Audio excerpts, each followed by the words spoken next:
কাইয়্যিম রাহমাতুল্লাহ আলাইহি যেরকমভাবে হাউজের কথা বললেন, ওই রকমভাবে বান্দারা আল্লাহর সামনে যে দাঁড়াবে, এটাকেও দুই ধরনের বলেছেন। ওই জন্য উনি এক জায়গাতে বলেছেন লিল আবদি বাইনা ইয়াদাল্লাহি মাওকিফান, মানে বান্দারা আল্লাহর সামনে যে দাঁড়াবে, তো এটা কয় ধরনের হবে? দুই ধরনের। এক নম্বরে বলেছে মাওকিফুন বাইনা ইয়াদাইহি ফিস সালাহ, আল্লাহর সামনে দাঁড়ায় কোথায়? নামাজে, নামাজে।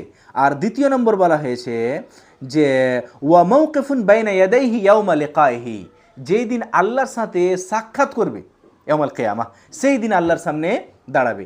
তাহলে আল্লাহর সামনে বান্দাদের দাঁড়ানো কয় ধরনের হলো? দুই ধরনের। একটা হচ্ছে এই দুনিয়াতে নামাজে আল্লাহর সামনে দাঁড়ানো, এবং দুই নম্বর হচ্ছে পরকালে কিয়ামতের দিন আল্লাহর সামনে দাঁড়ানো। বলেছেন উনি যে ফামান কামা বিহাক্কিল মাওকিফ আল আউয়াল হাওয়ানা আলাইহি আল মাওকিফ আস-সানি, যদি কেউ প্রথম দাঁড়াবার সময় আল্লাহর সামনে খুব সুন্দরভাবে দাঁড়িয়ে থাকে, হক আদায় করে খুশু খুদুর সাথে, মানে বিনয় ও নম্রতার সহিত অন্তরকে হাজির রেখে যদি কেউ নামাজে দাঁড়িয়ে থাকে আল্লাহর সামনে, তাহলে পরকালে আল্লাহর সামনে একদম সুন্দরভাবে দাঁড়াতে পারবে, সোজা হয়ে যাবে ওর জন্যে।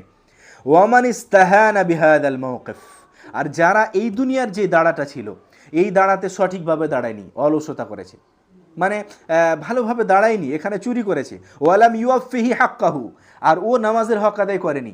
আল্লাহর সামনে দাঁড়াতে গেলে আল্লাহর সাথে আমি কথা বলছি, একদম অন্তর থেকে কথা বলা উচিত। যদি এইরকম কেউ না করে থাকে, তাহলে শুদ্দেদা আলাইহি যালিকাল মাওকিফ, তাহলে ওই মাওকিফটা, ওই দাঁড়ানোটা পরকালের ওর জন্য কিন্তু কঠিন হয়ে যাবে। এবার বলো, নামাজকেই মাধ্যম বানিয়ে তুমি কোথায় যাবে? জান্নাতে।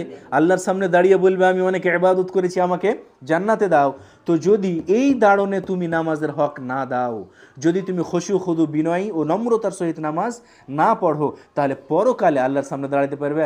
দাঁড়াতে না পারার মানেই তোমার পরিণাম কি হবে বুঝতেই পারছো? জি।